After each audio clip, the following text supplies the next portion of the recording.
नमस्कार दोस्तों, स्वागत है आप सभी का साइंस जर्नी में। दोस्तों, हर बार की तरह इस बार भी हम इवनिंग सैटरडे स्पेशल जो हमारी जातक कथा स्पेशल स्ट्रीम होती है उसमें आज हम आपके सामने एक बहुत ही खूबसूरत जातक कथा लेकर आए हैं, जो कि 12वीं जातक कथा है और इसका नाम है निग्रोध मृग जातक। इस जातक कथा की जो सबसे अच्छी और ख़ास बात क्या है कि वो आज के दिन पूरे भारत ही नहीं, पूरे दुनिया में ईद उल उज़हा, भारतीय टर्म में कहें तो बकरा ईद, वो मनाई जा रही है। उसका इसमें आपको कहीं न कहीं एक टकराव आप देख सकते हैं। जो एक प्रथा अब्राहमिक रिलिजन में जो चली आ रही है, जिसमें बताया जाता है कि कोई अब्राहम नाम का एक व्यक्ति था, उसको लोग पैगंबर समझते थे। उसको किसी परमेश्वर ने या कुछ ने तो आज्ञा दी, चेक करना चाहता था, कुर्बानी वग़ैरह अपने बेटे की कुर्बानी देने गया और वहाँ पे उसका खुदा जो है प्रसन्न हो गया। प्रसन्न होके उसके बच्चे को बोला कि बकरा बना दिया, भेड़ बना दिया और फिर उसने उसको काटे, खाए सब, मज़े किए, लूटे सब। तो ये कहानी सुनाई जाती है और आप देखेंगे तो ये यहूदी की कहानियाँ हैं। यहूदियों से ईसाइयत में गई, तो यहूदी और ईसाइयों ने इसको सीरियसली नहीं लिया, या हो सकता है पहले लेते भी हों, लेकिन समय के साथ वो प्रगतिशील हो गए। इन सड़ी-गली मान्यताओं को, कहानियों को छोड़ दिया, वो इस तरह का कोई काम नहीं करते हैं। लेकिन उसके बाद इस्लाम आया और उसने इस प्रथा को कंटिन्यू किया और उसमें लोग आस्था रखते हैं। आज के डेट में भी आप देखेंगे तो हर घर में मुर्गे जो हैं रेत दिए गए होंगे, जिसको लोग हलाल कहते हैं। गर्दन हल्की-सी रेत देते हैं, आपने देखा होगा। उसके बाद से मरते रहता है, उसका खून निकलते रहता है, फिर कहते हैं हलाल हो गया, आप हमें खाओ। तो जिन मान्यताओं को, प्रथाओं को जो पुरानी थी, पूरी दुनिया लगभग, भारत में भी अगर देखेंगे तो यहाँ भी बलि प्रथा खूब थी, भयंकर रूप से बलि प्रथा थी और यहाँ की बलि प्रथा के लिए बहुत सारे समाज सुधारक आए सामने। अभी भी कई जगह पे चल रही है, आप देखेंगे ना नवरात्र में, आप असम चले जाइए, बिहार, झारखंड चले जाइए, बंगाल चले जाइए, वहाँ भी कट रहे हैं, बकरे कट रहे हैं। तो अभी भी चल रही है, लेकिन इसके बावजूद भी पूरे भारत में स्वीकार्य नहीं है, क्योंकि बहुत सारे राजा आए, जो बुद्धिस्ट राजा थे, उन्होंने बलि प्रथा पे रोक लगाई, पशु बलि पे, पशु जीव हत्या पर रोक लगाई। सम्राट हर्षवर्धन, सम्राट अशोक, तथागत बुद्ध ने जिस तरह से प्रचार-प्रसार किया, जीवों पर दया की बात की, ये सारी चीज़ों के कारण भारत में आप देखेंगे तो पूरी दुनिया में इकलौता ऐसा देश है जो शाकाहार की भी बात करता है, या शाकाहारियों की संख्या सबसे ज़्यादा है। हालाँकि मांसाहार को कंप्लीट आप हटा नहीं सकते हैं, प्रैक्टिकल भी नहीं है, लेकिन फिर भी एक कंपेयर अगर हम देखें तो सबसे ज़्यादा भारत में शाकाहारी लोग पाए जाते हैं। तो ये जो जातक कथा है इसमें बड़ा प्रासंगिक है। इसमें आपको 2 पुटअप देखने को मिलेगा। एक, किस तरह से एक महिला जो है उसकी आज़ादी की बात आएगी इसमें, और जो लोग पूछते हैं ना कि मान लीजिए कि पति तो अपने पत्नी को छोड़ के जा सकता था। तो बुद्धिज़्म में लोगों का बड़ा जिज्ञासा है, क्या पत्नी भी अपने पति को छोड़ के जा सकती है? क्योंकि ब्राह्मणिज़्म तो कहता है कि नहीं भैया, तुमको तो अर्थी ही तुम्हारी उठेगी, तुमको तो तलाक-वलाक का अधिकार ही नहीं है, तुम्हारी तो बस यहाँ से अर्थी उठनी है, सती-वती कर देंगे। तो लोगों के मन में ये जिज्ञासा है कि बुद्धिज़्म में वो जानकारी आपको इस जातक से मिलने वाली है। प्लस ये जो बलि प्रथा है उसमें आपको ये पुटअप देखने को मिलेगा, जो अभी अब्राहमिक कहानियाँ हमने आपको सुनाई, कि उसमें अपना उनकी कहानियों का ये कहने का मतलब है कि तुम्हें ना हमेशा अपना चाकू तेज़ करके रखना है। मतलब कुर्बानी देने की बात ना, कुर्बानी आप कैसे दोगे? चाकू तेज़ चलाने आएगा, किसी का गर्दन काटने आएगा तभी ना आप काट पाओगे। नहीं तो लोग, बच्चे तो छिपकली देख के भाग जाते हैं सब, सोचिए। तो मज़हब क्या सिखा रहा है कि आपको तलवार चाकू जो है ना वो रखनी है तेज़, काटने आना चाहिए, नहीं काटने आएगा आप मनाओगे कैसे? काटने आएगा तब अलग बात है कि अब आप चर्चा करते हो कि भई आतंकवादी बन जाते हैं, ये बन जाते हैं, वो अलग मैटर हो गया ना। वो तो धीरे-धीरे सीढ़ियाँ चढ़ेंगी तो बहुत जगह जाएँगी, अच्छी जगह भी जा सकती हैं, खराब जगह भी। लेकिन यहाँ पे जो सबसे मेन बात है कि बच्चे के सैक्रिफ़ाइस देने जाता है, बच्चा बच जाता है, भेड़ आता है तो भेड़ को मार के खाते हैं। बुद्धिज़्म क्या कह रहा है इस कहानी में, आपको क्या मिलेगा कि किसी जीव की जान बचाने के लिए बोधिसत्व अपना गर्दन आगे कर देते, ला भैया मुझे मार ले तू, इसको बख्श दे। अंतर देखिए आप। मैं पूरी डिटेल्स में कहानियों को सुनाऊँगा, आप सुनेंगे तो आप हैरान रह जाएँगे। आपको कुछ आज ये तो एक थोड़ी-सी लंबी कहानी है और आपको बहुत सारी जानकारियाँ आपको मिलेगी, ठीक है ना? बहुत सारी जानकारियाँ मिलेगी। लेकिन इसमें जो मेन कंपेयर होगा वो ये होगा कि जो दुनिया में आप हर एक साहित्य को उठा के देखिए, क्या किसी ने उन पक्षों की बात की है जो शोषित है, वंचित है, उसकी आवाज़ कभी किसी ने उठाई है? सोचिए ज़रा, कोई नहीं उठाता ना। जीव-जंतुओं की आवाज़ कौन उठाएगा? महिलाओं की आवाज़ कौन उठाएगा? महिलाएँ तो हर धर्म में गुलाम बना दी गई। सारे सारे धर्मों के मर्द जो हैं आपस में लड़ मरते हैं। तलवार भाला लेके एक-दूसरे के घर में घुस जाते थे, एक-दूसरे की औरतों का जो करते थे वो करते थे। अब प्लस जो है औरतें तो सिर्फ़ एक स्लेव की तरह थीं, शोषित, वंचित, चाहे कोई भी धर्म हो। बच्चे बच्चे को वैसे ही वही हाल था। जीव-जंतु हर एक धर्म के लोग मांसाहारी हैं, कौन से जीव को मारना है, खाना है, पालतू बनाना है, दौड़ाना है, जो मन करे सारा मर्द बन बैठ के सारा नियम कानून बना लिए। लेकिन जो पक्ष था महिलाओं का धर्म में, वो कौन रखेगा? कोई नहीं, क्योंकि धर्म तो मानव बना रहा था, इंसान पुरुष बना रहा था, महिला का पक्ष कहाँ आएगा? वो तो जो उन पर थोप दिया जाएगा, उसको अब उसको ईश्वर अल्लाह गॉड की बात मान के उसको बस मान लेना है। तो उनकी पक्ष कौन रखेगा? तो ये जातक कथा दिखाती है कि महिलाओं की पक्ष कौन रख रहा था। ये दिखाएगी कि जब आप एक जीव को, एक जंतु को ले जाते हो, एक बकरे को काटने के लिए ले जाते हो, एक बकरी है उसको आप काटने के लिए जा रहे हो और उसका जो मेमना है, जो बच्चा है, वो तड़प रहा है, मन में सोच रहा है, उसके मन में कि मेरी माँ को छोड़ दो, तुम मुझे मार दो। उसका पक्ष रखेगा कौन आपके सामने? आपके तो हाथ में है तलवार है, चाकू है, कटार है, आपको तो किसी ने कहानी सुना दी है, खून खच्चर मचाना है हर साल, आप तो मचाओगे ही मचाओगे। नहीं मचाओगे तो रोज़ कटते ही तो हैं, जीव-जंतु तो रोज़ कट-कट के खाए ही जा रहे हैं। उनसे आप कहोगे किसी से कि तुम एक दिन मनाते हो, तो वो फिर आपको दलील देगा कि अरे! हम धर्म के नाम पे मनाते हैं, तो आप भी तो मनाते हो, आप भी तो काटते-खाते हो। कौन नहीं काटता-खाटता है, उसके पास भी दलीलें हैं। हम ये नहीं कह रहे हैं कि कोई एक, हम तो ये बात कह रहे हैं आपसे कि उनका पक्ष कौन रखेगा जीव-जंतुओं का? यहाँ हर धर्म वाले के मर्द जो हैं, औरतें वो अपना पक्ष रख ले रहे हैं, जीव-जंतुओं का पक्ष कौन रखेगा? और बकरी क्या सोच रही है कि भैया मेरा बच्चा को छोड़ दो, उसको तो अभी पूरी ज़िंदगी पड़ी है, तू मुझे मार ले भाई। सोचिए, क्या वो शोषित है, वंचित है, वो उनका जन्म ही इसीलिए हुआ है कि जिसके हाथ में लाठी है उसी की बहन, वो जो जिसके हाथ में कटार है वही गला काट देगा। आप खुद में सोचिए, आपका हालत जो है किसी दूसरे धर्म मज़हब वाला सोच ले कि ये धर्म वाला जहाँ पे मिलेगा वहाँ हमको इसको काट ही देना है। देखते ही गर्दन उतार देनी है, काट देनी है। आपका यही हाल बना दे, क्या करेंगे आप? आपका पक्ष कौन रखेगा? गाज़ा में इज़राइल ने जो तहलका मचा रखा है, वहाँ के मासूम बच्चे, औरतें, बूढ़ी औरतें, जवान औरतें, उनका पक्ष कौन रखेगा? कौन रख रहा है? चल रहा है। तो आइए अब हम चलते हैं इस मृग जातक में, जहाँ पे सबसे ख़ास बात है जातक कथाओं की, यहाँ पे पशु-पंछी की बातें बुद्धिज़्म रख रहा है। यहाँ पे जो इंसान है, यहाँ पे जो लिख रहा है उसके अंदर इतनी करुणा है कि अपनी बातें रखता है, महिलाओं की भी बातें रख रहा है और जीव-जंतुओं की भी बातें रख रहा है कि वो भी अगर हमारी तरह सोचते हैं, दौड़ते हैं, अगर उनके यहाँ भी अगर माँ है, बच्चे पैदा कर रही है, दूध पिला रही है, तो उसका भी ममता है अपने बच्चे को। अपने बच्चे को, बड़े शेर को, शेरनी को भी देखेंगे ना, अपने बच्चे को दाँतों से जब उठाती है तो उसके दाँत इतने नुकीले होते हैं, इतना आसानी से उठाती है, फिर एक जगह से दूसरी जगह रखती है, खरोंच तक नहीं आती, फिर जीभ से चाटती है, उनके अंदर भी ममता होती है। आप गाय, भैंस जो बछड़े हैं, उनको आप जाके कभी पीठ सहलाइए, आप आप अंगूठा उनके मुँह में छोटा है ना अगर दे दीजिए, वो खूब बढ़िया से चूसेगा। उसको उसको भी समझ में आता है, कौन एक कुत्ते को ही आप देखिए ना, पालतू कुत्ते को देखिए, वो देख लेगा कौन हमको रोटी देता है, कौन हमको खिलाता है, वो जाके तुरंत देखते ही पूछ लेगा, उनको भी ममता समझ में आती है।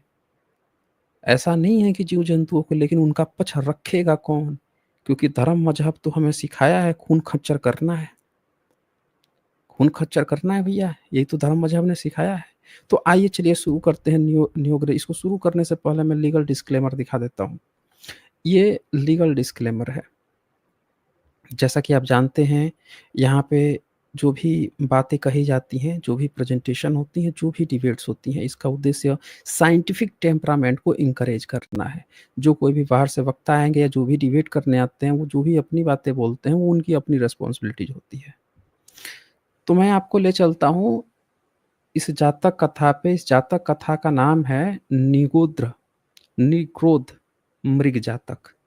यहाँ पे निग्रोध इसलिए रखा गया है कि 2 मृग रहते हैं। एक का नाम रहता है निग्रोध और दूसरे का नाम रहता है शाख। इन्हीं दोनों की कहानी है। लेकिन इस कहानी को कहने से पहले जो माहौल है, ये कहानी क्यों कही गई, क्यों बताई गई, उसके पहले क्या माहौल था, क्यों ये कहानी बताने की ज़रूरत पड़ी, क्या प्रसंग था, उसके लिए हम एक उस समय जब ये लिखी गई तब का एक वर्तमान कथा पे चलते हैं। क्या ऐसा प्रसंग बना जिसमें कि तथागत बुद्ध के मुँह से ये निग्रोध मृग जातक कहलवाया गया। तो होता क्या है कि राजगृह जो जगह था मगध में, राजधानी हुआ करता था, वहाँ पे एक सेठ था, जिसको आज का जो वर्ण व्यवस्था है, उसके हिसाब से लोग वैश्य-वैश्य कहते हैं। दरअसल उस समय व्यापारी होते थे। सेठ, ये सब बुद्धिस्ट के शब्द हैं। ये सारे लोग बुद्धिस्ट हुआ करते थे। पूरा आज का जो वैश्य वर्ग है, जो हिंदू बने घूम रहा है, वो प्रॉपर बुद्धिस्ट हुआ करते थे। इसीलिए ब्राह्मणिकल ग्रंथों में वैश्य को नीचा दिखाया गया है। तो उसकी ना एक लड़की थी। वो लड़की जो थी, वो उसके बड़े अच्छे विचार थे, स्वच्छ विचार था, अच्छे कुशल मूल, परिमार्जित संस्कार, अंतिम शरीर वाली। और उसने जब घर में रही, खेली-कूदी, जैसे ही तरुणावस्था में आई, उसको समझ में आ गया कि हमको ना शादी-विवाह ना करना है भई। ये सब जंजाल में ना फँसना है, जाओ पति के घर और फिर दुनियादारी, बच्चे पैदा करो दुनिया। हमको तो भई जाना है, हमको प्रवज्ञा ग्रहण करना है, हमको तथागत बुद्ध के शरण में जाना है, प्रवज्ञा ग्रहण करना है, हमको धम्म प्रचार करना है। उसने अपने माता-पिता को कहा, समझाया। ध्यान से सुनिएगा, ये कहानी बड़ी अच्छी कहानी है, थोड़ी-सी लंबी हो सकती है, पर आपको काफ़ी जानकारियाँ मिलेंगी।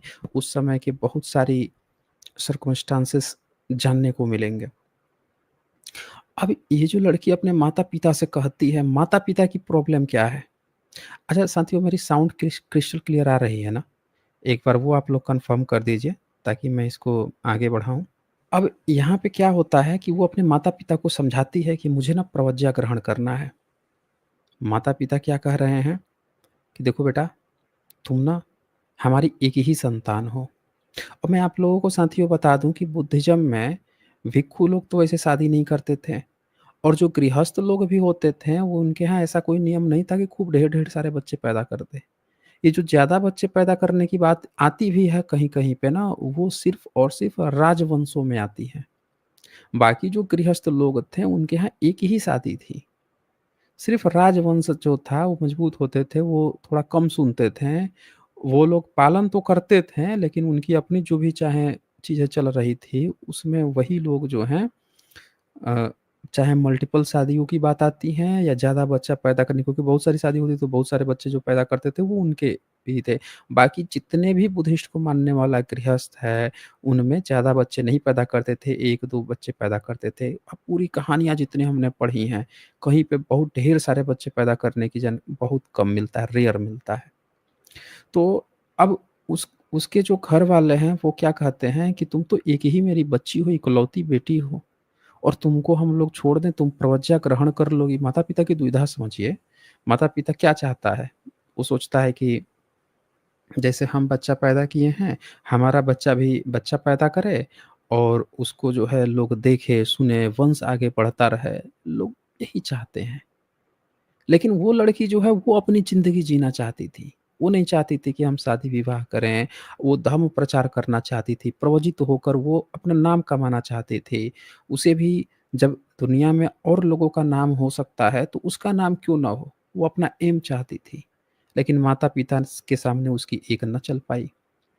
बोले कि तू बेटी इकलौती बेटी है, कर-कुर के उसको समझा के इमोशनल करके शादी करा देते हैं। जब शादी कराने की बात आती है तो अब क्या लड़की सोचती है, तरुण अवस्था में थी, सोचती है कि माता-पिता नहीं मानते हैं तो मेरा पति जो है उसको मना लूँगी मैं, उसको हैंडल करूँगी, कैसे नहीं मानेगा? सेवा करूँगी, सत्कार करूँगी, बहुत अच्छे आचरण तो हैं ही, तो शायद पति मान जाए। माता-पिता से नहीं बन पा रहा है, चलो पति के यहाँ देखते हैं। तो वो शादी कर लेती है, जाती है और पति कुल में अब वहाँ पे गृहस्थ बन के, शीलवान बन के, सदाचारिणी बन के रहने लगती है। बहुत अच्छा बिहेवियर, बहुत बढ़िया। अब एक उस जहाँ पे शादी होता है, वहाँ पे एक उत्सव रहता है। अब मुझे और थोड़ा रिसर्च करना पड़ेगा कि ये कौन-सा उत्सव था उस समय। उस समय बुद्धिज़्म में, बुद्ध के समय में या उनके अगल-बगल का जो परिवेश है, कौन-सा उत्सव मनाया जा रहा था? क्योंकि यहाँ पे उस घर का कोई पार्टिकुलर फंक्शन था इसकी चर्चा नहीं है। बस यहाँ पे चर्चा दी गई है कि वहाँ पे उत्सव या की घोषणा होती है, सब लोग सजते हैं, संवरते हैं, पूरा घर नगर जो है झूम उठता है, पूरा सजा दिया जाता है, मतलब उत्सव मनाने के लिए सब लोग बड़े अच्छे से नगर को जो है अलंकृत कर देते हैं, सजा वो देते हैं और वहाँ पे बस ये एक लड़की थी, जो नहीं सजती-संवरती है। अच्छा, इसमें शुरू से ही सजने-संवरने की लड़की में वो नहीं थी, तमन्ना नहीं थी। मन जो है पहले से ही धर्म प्रचार में लग गया था। उसका मन बिल्कुल भी नहीं था, शादी सिर्फ़ इसलिए करती है कि माता-पिता नहीं मान रहे हैं, तो शायद पति मान जाए, पति को शायद मैं मना पाऊँ। सिर्फ़ इस कारण से वो शादी कर लेती है। सब लोग सज-संवरे नहीं, लेकिन उससे पहले एक और घटना हो जाती है। पति-पत्नी हैं तो संबंध बनेगा ही बनेगा, बनता है तो बच्चा वो प्रेग्नेंट हो जाती है, पर उसको पता नहीं चल पाता है। अब इस घटना को याद रखिए, आगे चल के ये एक बहुत बड़ा पॉइंट बनने वाला है। अब यहाँ पे क्या हो जाता है कि उसको नहीं पता है कि वो कंसीव कर चुकी है और उसको वैसे पहले से भी इच्छा नहीं थी। सब लोग जब भी कोई प्रोग्राम होता था बन-सवंज के, जैसे लड़कियाँ अच्छे से मेकअप-वेकअप करके श्रृंगार से रहता है, कॉम्पिटिशन रहता है, आपस में ही लड़कियों का रहता है। ये नहीं कि किसी दूसरे को दिखाना है, आपस में भी रहता है ना। हम क्या पहने, क्या अच्छे से रहें, जो भी देखे वो थोड़ा तारीफ़ करे या जो भी अच्छा कहे, ऐसा कुछ रहता होगा। मेरा कोई ऐसा इरादा नहीं है कि कोई ये सोचे कि मैं लड़कियों के बारे में ऐसी ही सोचती हैं, बस मैं एक कॉमन पर्सपेक्टिव वो बता रहा हूँ। तो लेकिन इसमें वो चीज़ नहीं है, ये लड़की में, ये बिल्कुल मेकअप नहीं करती। यहाँ पे क्या होता है कि जब ये उत्सव मनाया जा रहा है, उसका पति देखता है कि सब लोग बने सजे-सवरे हैं और हमारी पत्नी जो है, वो ऐसे ही भेष में घूम रही है, सज-सवर भी नहीं रही है। तो वो पूछता है, कहता है, "भद्रे! सारा नगर तो उत्सव मना रहा है और तू अपने को क्यों नहीं सजा रही है?" तो वो बोलती है, "आर्य।" आर्य मतलब ये गुणवाचक शब्द है। आर्य बुद्धिस्ट लोगों को कहा जाता है। आर्य इन्वेशन थियरी बना के बुद्धिज़्म को बदनाम करने के लिए आर्य शब्द वहाँ घुसेड़ा गया दोस्तों। सब लोग गाँठ बाँध लीजिए, बुद्धिस्ट का शब्द है। बहुत भयंकर घोटाला किया गया है। वहाँ पे सीधे-सीधे उनको रखना चाहिए था कि जो मंदिर में पुजारी बने बैठे हैं, वो विदेशी हैं। इस तरह की शब्दावली गढ़नी चाहिए थी। आर्य शब्द जो है बुद्धिस्ट का इन्होंने कन्फ्यूज़ करने की कोशिश की है। कहती है, आर्य, यह शरीर 32 प्रकार की गंदगियों से भरा पड़ा है, क्योंकि बुद्धिज़्म में ना स्टडी होती थी, पढ़ाई होती थी और जो लोग भी, लड़कियाँ जो होती थी, वो पहले से जानकार थी, बुद्धिज़्म का काफ़ी अच्छा स्टडी था, उसका उसमें इंटरेस्ट भी था। तो वो पूरे शरीर के जो फंक्शन होते हैं, उस समय का जो चिकित्सा विज्ञान था, वो पूरा एक्सप्लेन कर डालती है। अब सुनिए वो क्या कहती है। कहती है, इस शरीर में 32 प्रकार की गंदगियों से भरा हुआ है। इसे अलंकृत करने से ही क्या मतलब, इसको क्या इसको सजाने-सँवारने से क्या है? हुँ? यह शरीर न तो देव का बनाया हुआ है, न ब्रह्म का बनाया हुआ है। अब देव या ब्रह्म का मतलब ब्राह्मणिकल मत समझ लीजिए, ये बुद्धिज़्म की शब्दावलियाँ हैं। न स्वर्णमय है, न मणिमय है, न हरिचंदनमय है, न ही पुंडरीक, न ही कमल उत्पल आदि के गर्भ से उत्पन्न हुआ है, न अमृतोषधि से पूर्ण है। यह गंदगी में पैदा हुआ माता पिता के संजोग से अस्तित्व में आया है। इसका स्वभाव है, यह शमशान को बढ़ाने वाला है, तृष्णा से उत्पन्न है, शोकों का निदान है, विलाप का कारण है, सब रोगों का आलय है, दंड कर्मों का भोगने वाला है, अंदर से गंदा है, बाहर नित्य गंदगी चूती रहती है, कीटों का निवास स्थान है, शमशान का यात्री है, मरना ही इसका अंत है, यह शरीर सब लोगों की दृष्टि में रहता हुआ भी। ये पूरा एक्सप्लेन कर देती है। आगे वो बताती हैं, ये देखिए पाली में पूरा लिखा हुआ है। यह हड्डी और नसों का संजोग है, ऊपर से त्वचा और मांस का लेप है और उसके ऊपर चमड़ी से ढका हुआ है। यथार्थ स्वरूप नहीं दिखाई देता। आंतों, अब देखिए उस समय का चिकित्सा विज्ञान जो है 2600 साल पहले का, शरीर के भीतर के जो ऑर्गन्स होते हैं उसकी देखिए कितनी सटीक जानकारी देता है। कहता है यह आंतों, आमाशय, यकृत, उदरस्थ, उदरस्थ यानी पेट वाला जो भाग है बस्ती, हृदय, फुसफुस, विक, प्लीहा, सीढ़, थूक, पसीना, वर यानी मेद, रक्त, लसिका, पित्त और चर्बी इन सब से भरा हुआ है। इसके 9 स्रोतों से सदा गंदगी बहती है। शरीर के 9 स्रोत हैं जो गंदगी जहाँ से आती है, पूरा एक्सप्लेन कर रही हैं। आँखों से आँख का मैल, कानों से कान का मैल, नाक से सीढ़, कभी-कभी मुँह से उल्टी, पित्त और कफ भी, शरीर से पसीना, इसका छिद्रों वाला शीश मथलिंग से भरा है। अविद्या से घिरे हुए लोगों को यह शरीर आकर्षक मालूम होता है। ये शब्द समझिएगा, अविद्या से घिरे हुए लोग, यानी जिन लोगों को नहीं जानकारी है इस दुनिया के बारे में, इस पृथ्वी शरीर की बायोलॉजी के बारे में, उनको ये शरीर किसी का देख के बड़ा आकर्षक, बड़ा सुंदर है, बड़ा वो हो जाते हैं, प्यार रस में डूब जाते हैं, नहीं जानकारी है जिसको। लेकिन मुझे ये सारी चीजें पता है। यह वृष वृक्ष सदृश शरीर अनेक दोषों से युक्त है। यह रोगों का घर है, केवल दुख का ढेर है। यदि इस शरीर के अंदर का हिस्सा बाहर आ जाए तो निश्चय से डंडा लेकर कौवों और कुत्तों को हटाना पड़े।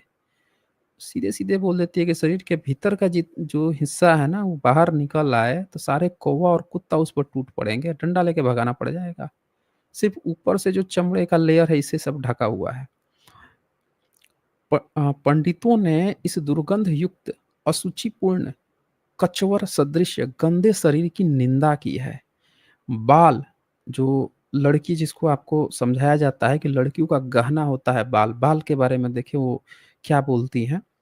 बाल मूर्ख ही इस पर रिझते हैं, प्रशंसा करते हैं। सीधे-सीधे बोलती है कि जो बाल की प्रशंसा करता है या रिझता है, लंबे हैं, काले घने बाल हैं, इस तरह की जो बातें हैं, मूर्ख लोग हैं, रिझते प्रशंसा करते हैं, महामूर्ख लोग हैं। साफ-साफ। यानी कि इसीलिए बुद्धिज़्म में बाल को, आप बुद्धिस्ट बनते हैं तो सबसे पहले बाल खत्म करा दिया जाता है। समझ रहे हैं ना? जैसे जाति पे रिझना कि हम इस जात में पैदा हुए हैं, हम उच्च जाति में पैदा हुए हैं, वैसे ही बालों पे भी जो रिझता है, बुद्धिज़्म उन नसों को पकड़ चुका था कि लोगों को किन-किन चीज़ों पे रिझा रिझाना मालूम होता है या किन-किन चीज़ों पे प्राउड, अपने को ज़बरदस्ती खोखला प्राउड जो फ़ील करते हैं, उन चीज़ों को शुरू में ही हटा देता है। भैया ये साफ कर गंदगी तब भीतर घुस। इसीलिए बाबा साहब ने 22 प्रतिज्ञा दिलाई थी। देखा कि गंदगी बहुत सारी आ गई है, तो भैया पहले गंदगी दूर कर फिर अंदर आ। तो तथागत बुद्ध ने किया, बाबा साहब ने वही किया और ये जातक कथा वही बता रहा है। तो ये अपने पति को जब बताती है, उसका पति जब इतना ज्ञान सुनता है अपनी पत्नी के सामने, तो उसको समझ में आता है कि अच्छा, यार ये तो अ, बहुत मतलब ज्ञानी है, इसको तो ये मतलब ये हमारी पत्नी कैसे बन के रही, इसको तो प्रवचित हो जाना चाहिए। कहता, फिर आगे कहती हैं, आर्यपुत्र, इस शरीर को अलंकृत करके सजा के संवार के क्या करूँगी? इस शरीर का अलंकृत करना क्या वैसा ही नहीं है जैसे गंदगी भरे घड़े के बाहर चित्र बना देना? भीतर गंदगी है, ऊपर से एक चित्र बना दिए हैं बढ़िया-सा, ऐसा नहीं है? तो जब ये बात कहती है तो उसका पति एक सीधा-सा सवाल करता है, कहता है सेठ पुत्र ने उसके इस वचन को सुनकर कहा, भद्रे, यदि तू इस शरीर में इतने दोष देखती है तो प्रवजित क्यों नहीं होती? पहले जो जितने जो ज्ञानी होते थे, ज्ञान की बातें करते थे, उनको कहा जाता था, भई आप प्रवजित हो जाइए, जाइए ज्ञानियों के बीच में रहिए। तो इस पति सीधे-सीधे कहता है इससे। अब यहाँ पे कहती है, आर्यपुत्र, यदि मुझे प्रवज्या मिले तो मैं आज ही प्रवचित हो जाऊँ। सीधे-सीधे कहती है कि आप एक बार आज्ञा दीजिए, अगर मुझे अलाउ मिलेगा, अलाउ आप करोगे तो मैं क कर लूँगी, प्रवचित हो जाऊँगी। सेठ पुत्र ने, अच्छा मैं तुझे प्रवचित कराऊँगा। अब उसका पति हस्बैंड जो है, देखिए बुद्धिज़्म की खूबसूरती देखिए। महिला अपने पति को छोड़ना चाहती है कि मैं यहाँ से जा रही हूँ, जाऊँगी, प्रवचित होऊँगी। और उस हस्बैंड को देखिए कि वो भी इस बात से एग्री करता है कि हाँ, अगर तुम प्रवचित होना चाहती हो, तुम में ज्ञान है, तो ये तो हमारे लिए अच्छी बात है, तुम आराम से खुशी-खुशी जाओ। बोलता है, मैं आपको प्रवचित कराऊँगा, वो ले जाता है। और सेठ पुत्र ने, अच्छा मैं तुझे प्रवचित कराऊँगा, कह, महादान दे, महासत्कार कर, बहुत सी साधनों अपने पूरे परिवार के साथ उसे भिक्षुनी विहार में ले जाकर, यहाँ ध्यान दीजिएगा शब्द क्या आया है, भिक्षुनी विहार। जो भिक्षु लोग रहते थे उनका विहार अलग होता था और भिक्षुनी का विहार अलग होता था। भिक्षुनी लोग भिक्षुनी के साथ ही रहती थी। तो वहाँ पे वो लेके जाते हैं भिक्षुनी विहार में। वहाँ देवदत्त के पक्ष की भिक्षुनियों के पास प्रवचित कराया। अब वहाँ पे क्या होता था कि अलग-अलग आप देखेंगे, अगर आप कभी आईआईटीज़ में, आईआईएम में कभी हॉस्टल में गए हैं, तो वहाँ पे आप क्या देखेंगे कि हर हॉस्टल ना किसी न किसी एक प्रोफ़ेसर को या एसोसिएट प्रोफ़ेसर को हैंड कर दिया जाता है, वो उसकी देख-रेख करते हैं। तो ये जो भिखुनी जो थी ना, जो देवदत्त के पक्ष के अनुसार चलती थीं, उनका जो विहार था, हेड बुद्ध थे, लेकिन उसके बाद से भी कुछ लोग थे, उनके बाद भी कुछ लोग थे। तो देवदत्त का जो पक्ष की भिक्षुनी थी, वो जो देखती थी, वहाँ पे उसको ये लोग ले जाते हैं, वहीं पे सीट होगा, वैकेंट होगा, वहाँ पे ले गए होंगे या प्रोजेक्ट के लिए वहाँ पे ले जाते हैं। अब यहाँ पे क्या होता है कि अ, तब उसके हाँ, प्रवज्ञा प्राप्त कर लेती है और संकल्प पूर्ण होने के कारण संतुष्ट हुई।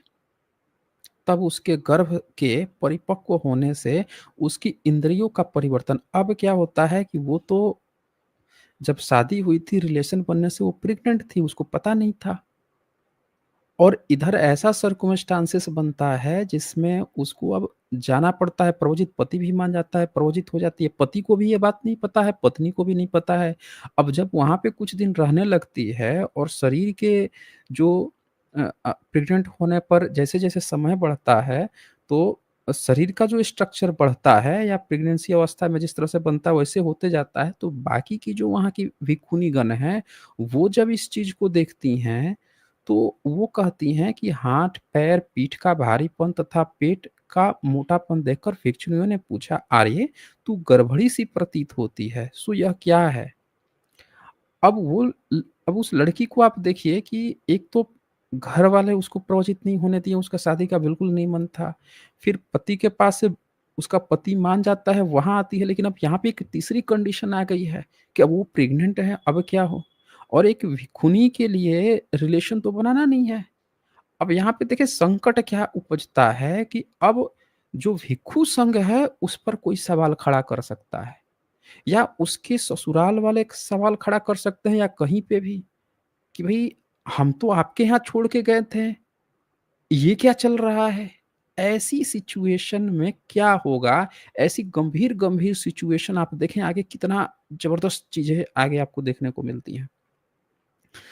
अब ये सिचुएशन जो होती है तो वो क्या कहती है, वो जो लड़की है, कहती है, "आर्य मैं नहीं जानती कि यह क्या है, लेकिन मेरा शील सदाचार परिपूर्ण है।"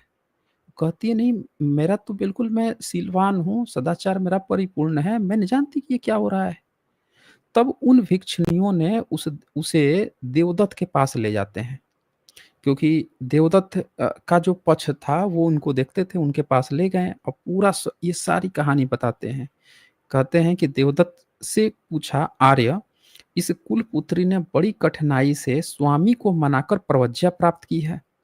लेकिन अब इसे गर्भ दिखाई देता है। हम नहीं जानती कि यह गर्भ इसे गृहस्थ रहते समय से ही है अथवा प्रवचित होने पर रहा है। अब हम क्या करें? देवदत्त ने बुध न होने के कारण तथा शांति, मैत्री और दया का भी अभाव होने के कारण सोचा, मुझे चाहिए कि मैं इसको चीवर उतरवा दूँ। अब यहाँ पे इस बात को देखिए, चीवर उतरवा दूँ। आपको याद होगा कि जो लोग भी कठिन परिस्थितियों में फँस जाते हैं, तो वो क्या करते हैं कि अपनी ज़िम्मेवारियों से भागने लगते हैं। यहाँ इस जातक कथा में ना ज़िम्मेवारी भी दिखाई गई है कि अगर आप बड़े हैं, अगर आपके अंडर में ज़्यादा लोग हैं, आपकी ज़िम्मेवारी क्या है? आप किसको बलि का बकरा बना देंगे भाई? ये बलि का बकरा जो शब्द आया है ना, बकरा ईद से ही आया है, बलि का बकरा। किसको बना देंगे? क्या जो नए आए हैं, जैसे आप कंपनियाँ में देख लीजिए, जहाँ पे बैठ के दिन-रात राजनीति होती है, छोटे-छोटे संस्थानों में देखिए जहाँ राजनीति होती है, क्या करते हैं सब?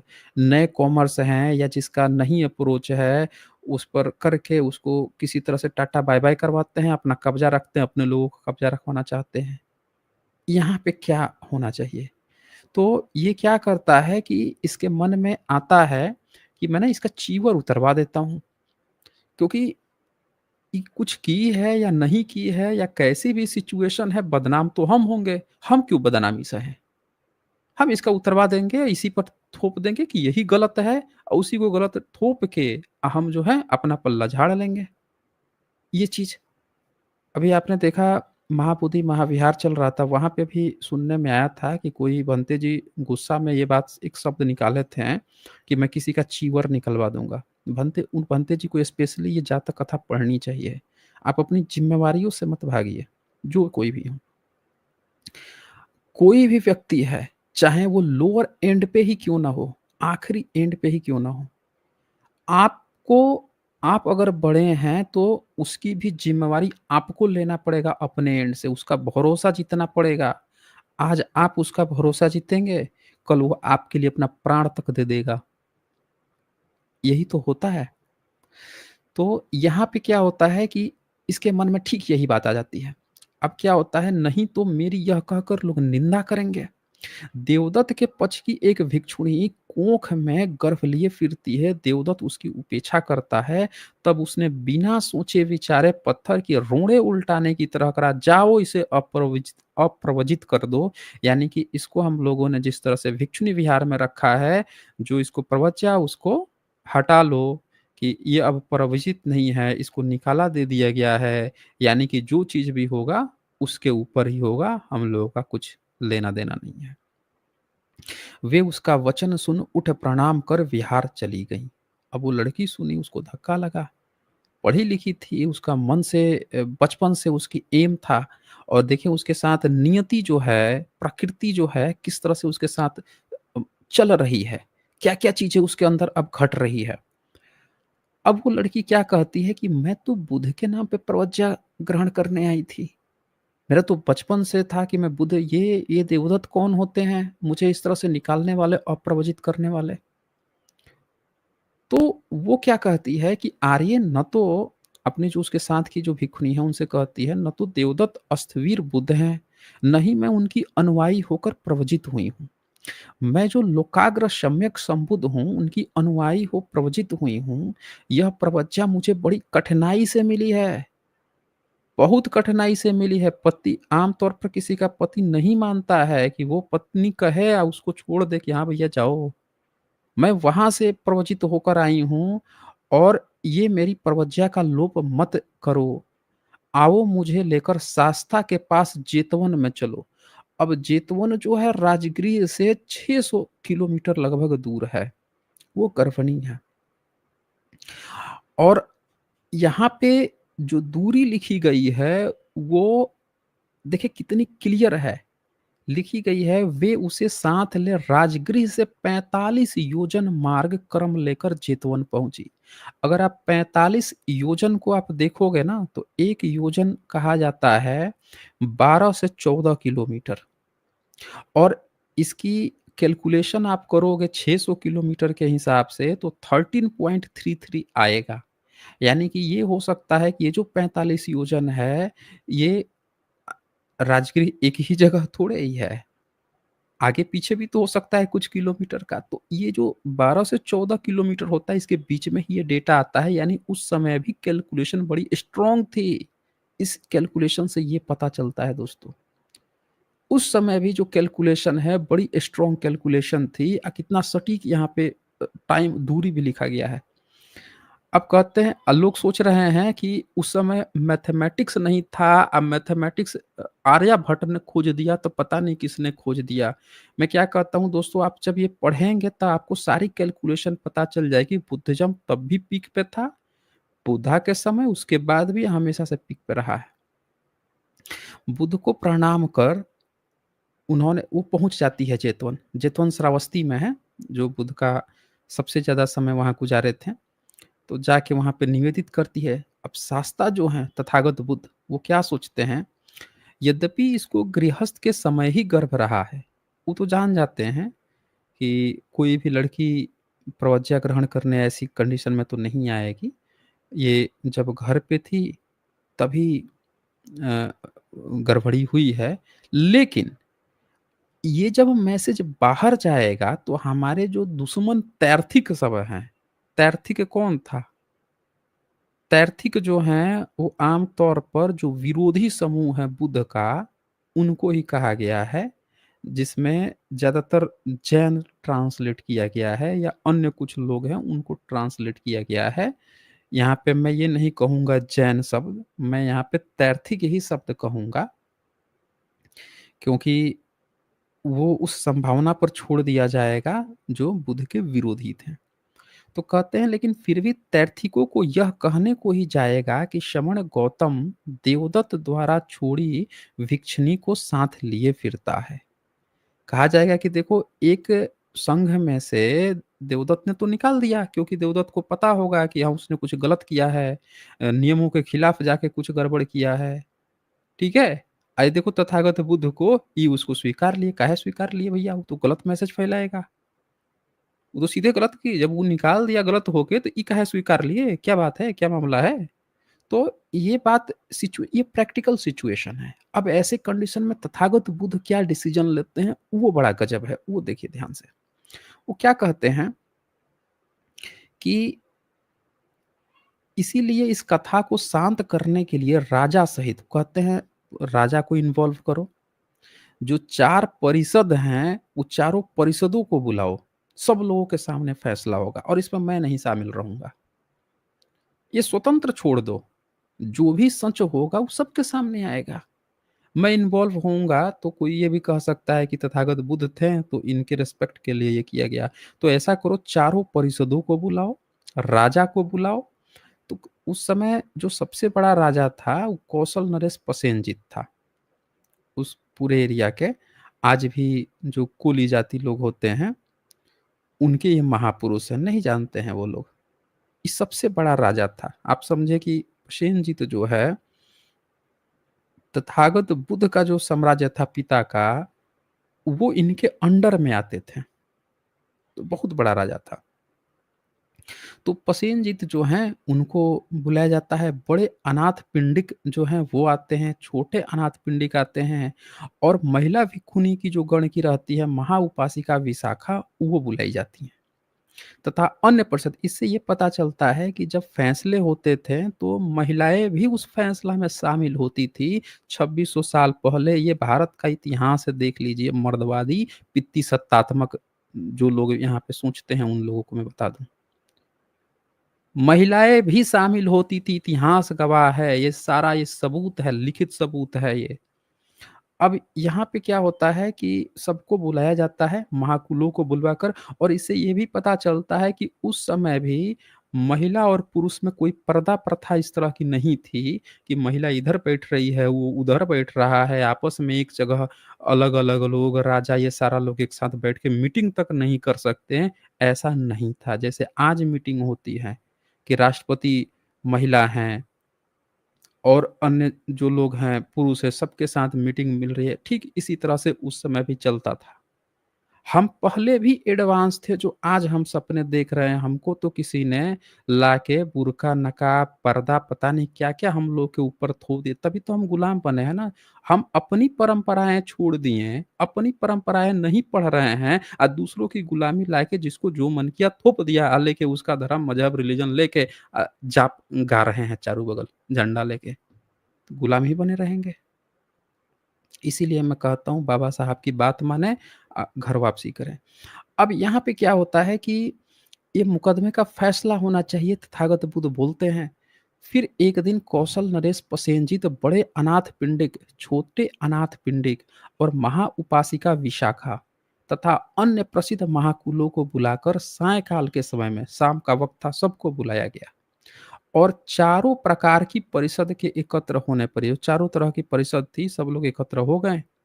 फिर जो उपाली स्थवीर थे, उनको तथागत बुद्ध ने कहा, "जाओ तुम और ये जो चारों परिषद आए हैं, इनके बीच में इस तरुण भिक्षुणी को ले जाओ और वहाँ पे लाइव जो भी उनको बातचीत करना है, जो कोर्ट कचहरी मुकदमा जो भी चीज़ें होना है, वो जाँच करे या सत्य का पता लगा के और वो डिस्ट्रीब्यूट करे। मेरा कोई इन्वॉल्वमेंट नहीं रहा इसमें।"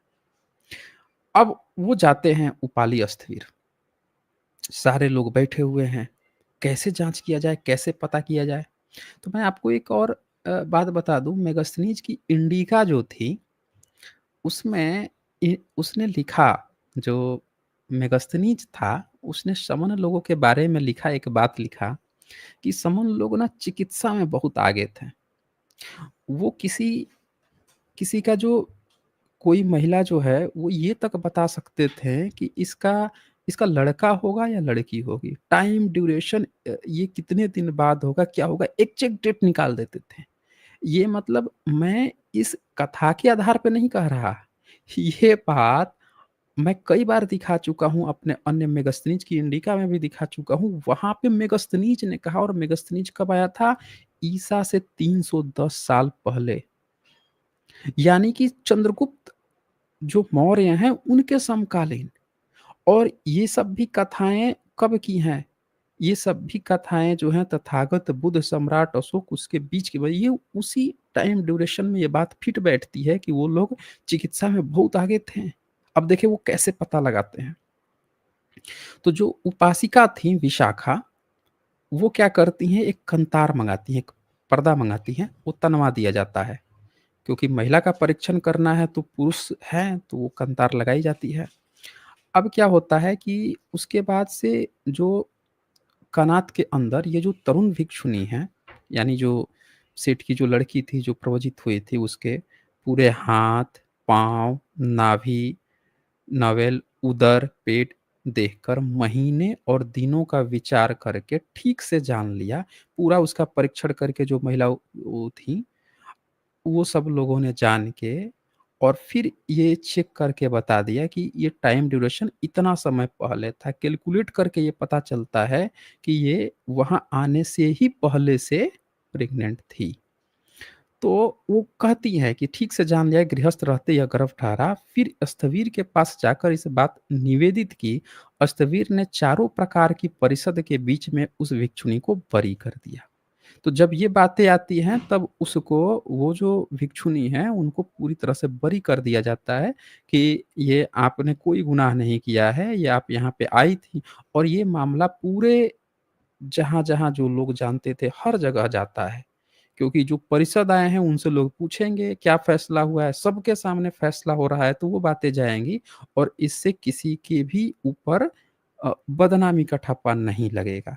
ये सारी चीज़ें होती हैं। अब क्या होता है, देखिए कहानी खत्म नहीं हुई है, अब कहानी शुरू होती है दरअसल।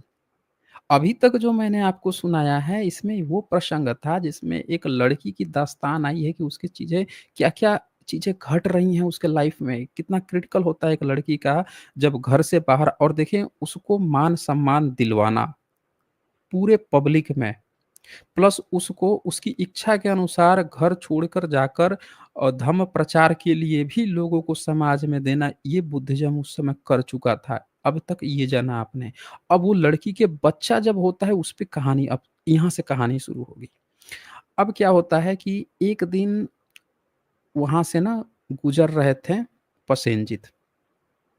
तो देखिए उसका बच्चा हो गया था, बच्चा हुआ तो बहुत महाप्रतापी बच्चा था। अब उसने क्या हुआ कि वो जब देखते हैं तो कहते हैं यहाँ पे ये कैसे पालेगी? तो उसको ले जाते हैं, कहते हैं कि बच्चे को आप लोग हमें दे दो, हम इसको पलवाएँगे, ले जाते हैं अपने घर में, हमारे यहाँ अ, मैन है, मैन पावर है और हम लोग इसको पालेंगे। तो ले जाते हैं उसको, जो नटी स्त्रियाँ होती हैं उनको दिलवाया जाता है और उनको अच्छी तरह से पालन होता है। फिर बच्चा जब जैसे-जैसे बड़ा होता है तो उसका नाम रखा जाता है काश्यप। और ये जो काश्यप है, आज लोग काश्यप गोत्र बनाए घूम रहे हैं। ध्यान से सुन लीजिए काश्यप। ये जो काश्यप है, ये क्या होता है यहाँ पे कि 7 वर्ष की आयु में एकदम छोटा था, जाके प्रवजित हो जाता है। क्योंकि पिता है नहीं, माता ऑलरेडी भी खूनी है, इस बच्चे का क्या होगा? सीधे जाके प्रवजित हो जाता है। और एक नियम था बुद्धिज़्म में कि आपको ना मिनिमम 18 साल होना ही चाहिए। उसके लिए उपसंपदा प्राप्त करने के लिए 20 साल की आयु में उपसंपदा प्राप्त कर लेता है। आज जो पूरी दुनिया में बालिग होने की उम्र 18 साल आप देख रहे हैं, ये बुद्धिज़्म से लिया गया है। बाकी किसी धर्म मज़हब में, इस्लाम में 6 से 9 साल की बच्ची के साथ शादी करता है फाउंडर। तो उनके यहाँ जस्टिफ़ाई करने के लिए आप देखेंगे बहुत सारे अकाउंट्स में मौलाना, मौलवी, मुफ्तियों के उसको अरब में ये हो जाता था, उस समय जवान हो जाती थी बच्चियाँ, ये हो जाती थी। पता नहीं किस तरह के लॉजिक देते हैं।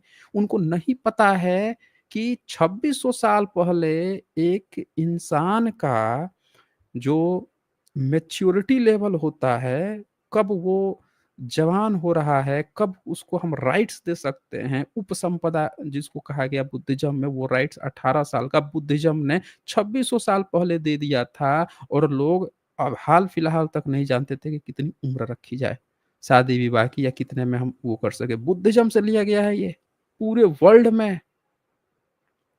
तो ये लड़का 20 साल में जाके उपसंपदा प्राप्त कर लेता है काश्यप और फिर अ, समय बीतने पर सुंदर धर्मोपदेशक हुआ।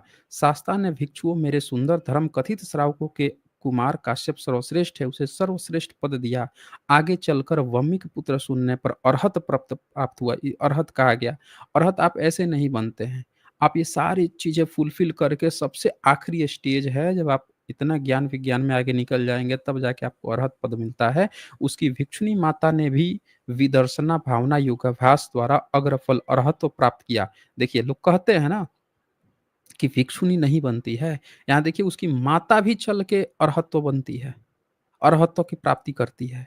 तो मैं आपसे क्या कहता हूँ कि जब तक आप बुद्धिज़्म नहीं पढ़े हैं, खुद से आप नहीं पढ़े हैं, तब तक कोनो व्हाट्सएप या जो है कहीं से कुछ भी व्हाट्सएप खबर बना के आपको बोल देगा बुद्धिज़्म में महिला को ये नहीं दिया गया है, वो नहीं दिया गया है, तो ये नहीं किया गया है। आप जब किताब पढ़ते हैं तब आपको सच्चाइयाँ पता चलती हैं कि ये सारे राइट्स मिले हुए हैं। तो देखिए यहाँ पे अर्हत्व प्राप्त किया। कुमार काश्यप अष्टवीर बुद्धों के शासन रूपी आकाश में पूर्ण चंद्र की भांति प्रकाशित हुए। अब एक दिन यहाँ से अब देखिए कहानी अब शुरू होती है। होता क्या है कि एक दिन तथागत बुद्ध जो है आते हैं, भोजन वगैरह करके भिक्षाटन वगैरह जो रहता था, खान-पान अगल-बगल के गाँव के जो लोग हैं, वो खाने-पीने का ज़िम्मा लेते थे, ये लोग उपदेश देते थे। तो आते हैं, भिक्षुओं को उपदेश देने के लिए बैठते हैं, तो क्या देख रहे हैं कि सारे भिक्षुगण एक साथ पहले से इकट्ठा हैं और उसी घटना की चर्चा चल रही थी।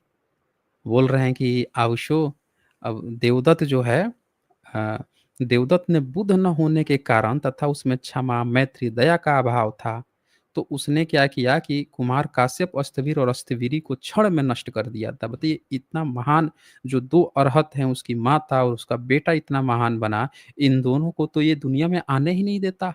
इनको तो समय से पहले ही बदनाम करके उनकी ज़िंदगी खत्म कर देता, जैसे भारत में ब्रह्मनिज़्म ने किया है। आप सोचिए बहुजन समाज से जन्म लिए बाबा साहब अम्बेडकर। अगर अंग्रेज ना आए होते भारत में, तो ब्रह्मनिज़्म तो कभी बाबा साहब अम्बेडकर को इस रूप में आने ही नहीं देता। सोचिए आप ज़रा, अगर अंग्रेज ना आए होते हैं, तो जो राष्ट्रपिता हैं, ज्योतिराव फूले जी, उनको इस रूप में आने ही नहीं देता। इन्होंने कितने टैलेंट मार दिए, खत्म कर दिए, बदनाम कर दिए, बर्बाद कर दिए। पैदा होने से पहले ही उनकी सारी चीज़ें छीन ली गई, जिससे वो उस रूप में नहीं आ सके। एक रूप में आने के लिए एक मौका चाहिए होता है। तो यहाँ पे उस मौके की बात दी गई है कि आप किसी को आप पहले ही हतोत्साहित होकर अपने पल्ले से ज़िम्मेवारी से भाग कर उसका करियर मत बर्बाद कर दो। ये चीज़ यहाँ पे चलती है, तो वो क्या कहते हैं कि देखो ये कोई नई बात नहीं है।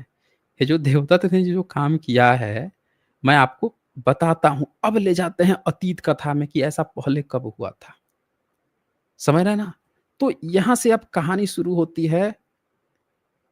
देखें अब यहाँ पे क्या होता है, जो पीछे की कहानी अब सुनाई जाएगी कि ब्रह्मदत्त वाराणसी का ब्रह्मदत्त राजा। अब जानते हैं कि वाराणसी में ब्रह्मदत्त राजा ज़रूर यहाँ पे दिखाया जाएगा। और इसी ब्रह्मदत्त को चूँकि जातक कथाओं में सबसे ज़्यादा ब्रह्मदत्त राजा है, तो इन्होंने ब्रह्मदत्त को ही प्रियदत्त बना के इसकी ही हत्या करवा दी एक काल्पनिक पुष्यमित्र शुंग से। कि भैया देखो ये इसी पर सब बनता था, चलो इसकी हत्या हो गई, तो हत्या हो गई तो तुम्हारा देखो सब चीज़ खत्म हो गया भाई। अब हम लोगों का ब्राह्मण राज आ गया। इन्होंने फर्जी और काल्पनिक गपोड़ कहानी फैलाई, बहुजनों कभी इसमें मत फंसना, पुष्यमित्र शुंग वाला प्रसंग टोटल बोगस और झूठा है, कहीं कोई एविडेंस तक नहीं है। अब यहाँ पे क्या होता है कि वाराणसी में ब्रह्मदत्त राज्य करने के समय बोधिसत्व ने मृग की योनि में जन्म लिया। अब देखिए यहाँ पे जो मैंने शुरू करने से पहले आपको बताया था कि इस कहानी में आपको कई सारे ट्विस्ट देखने को मिलेंगे। एक तो आपको महिला का जो पक्ष आपको देखने को मिला, दूसरा आपको पक्ष देखने को मिलेगा जो बलि प्रथा है, वो पॉइंट देखने को मिलेगा। अब वो पॉइंट यहाँ से शुरू होता है। तो क्या होता है कि जो बोधिसत्व हैं, दिखाया गया है कि उसमें से एक मृग जो है वो बड़ा वो था, चतुर चालाक था। तो जैसे ही मतलब माता के कोख से निकला तो उसका रंग ना बड़ा सुनहला था। उसकी आँखें मणि की गोलियों के सदृश्य थी, उसकी सींग रजत वर्ण की तरह था, मुँह लाल रंग के दुशाले की राशि के सदृश्य था, हाथ-पैर के सिरों पर जैसे लाख लगी हो, उसकी पूँछ चमड़ी गाय की सी थी। समझ रहे हैं ना? लेकिन उसका शरीर घोड़े के बच्चे जितना बड़ा था।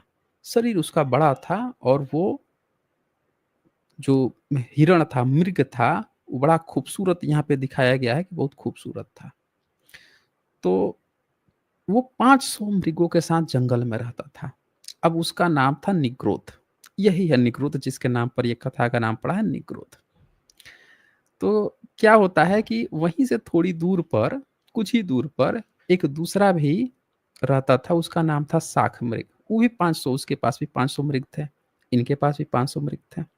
वो भी सुनहले रंग का था। तो जो बृहदत्त राजा था, वो क्या करता था कि उसको शिकार करने में बड़ा मज़ा आता था। जाता था, तीर धनुष लेके जाता था, खूब मारता था, खूब शिकार करते थे सब। पहले भारत में भी देखिए खूंखार दरिंदे हर जगह पे हुए हैं, हर देश में हुए हैं।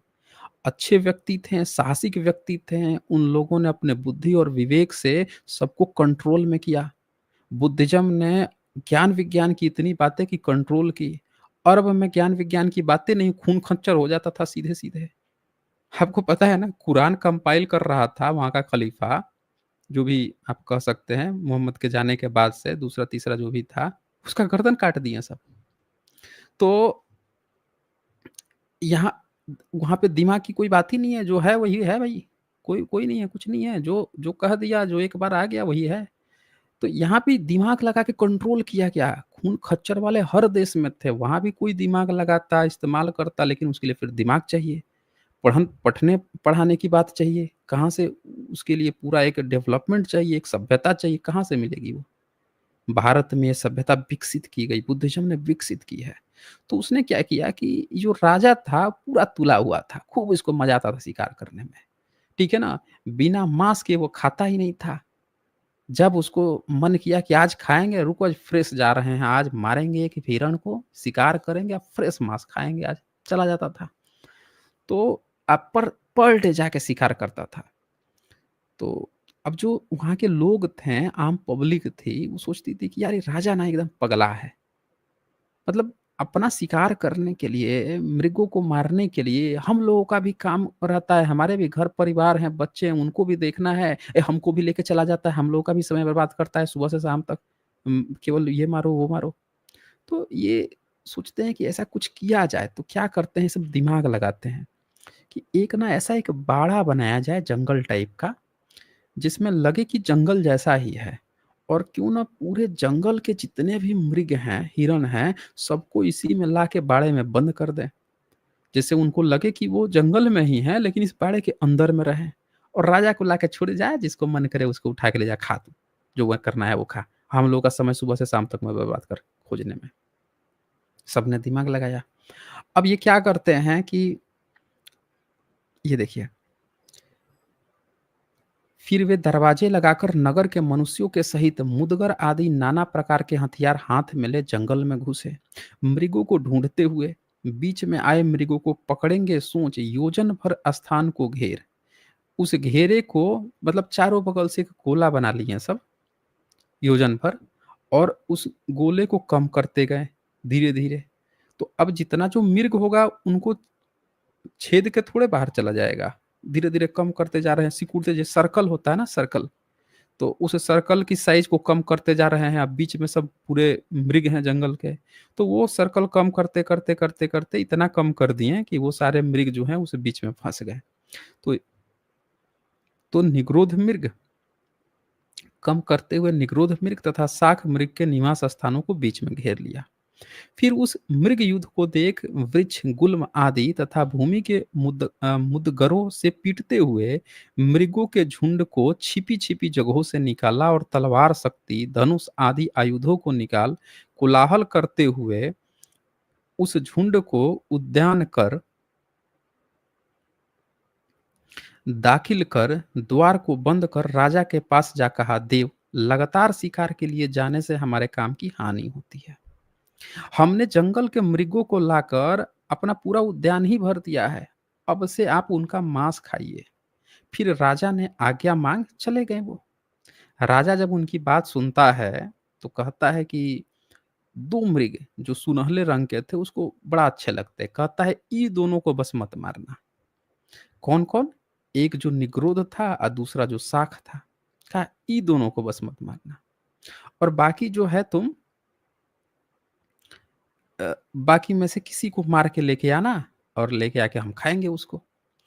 तो उस दिन से लगाकर कभी वह स्वयं जाकर एक मृग को मार के लाता, कभी उसका रसोइया ही जाकर मृग को मार के ले आता। मृग धनुष को देखते ही मरने के भय से डर कांपते थे, जैसे धनुष से आ गया मारने के लिए। अब वो मृग हैं, उनके अंदर भी तो ममता है, उनके अंदर भी तो सोचे कि हमको मार देगा। उनको भी जब उनको भूख लगती है, जब वो अपने बच्चे को जीभ से चाटते हैं, सहलाते हैं, उनको जब ये ममता फ़ील होती है, तो उनको मरने पर सामने वाला मर रहा है, तड़प रहा है, वो भी फ़ील होता है।